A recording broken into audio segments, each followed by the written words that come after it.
жан күйөрүн дайым бир тууган. Жамандыгың бирге тоскон, жакшылыгың бирге тоскон, аман болсун дайым бир тууган.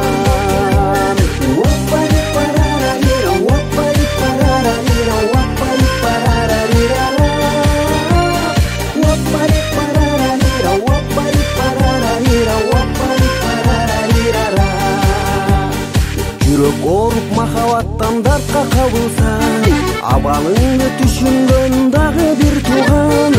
Кайда болсоң сени ойлоп сагынып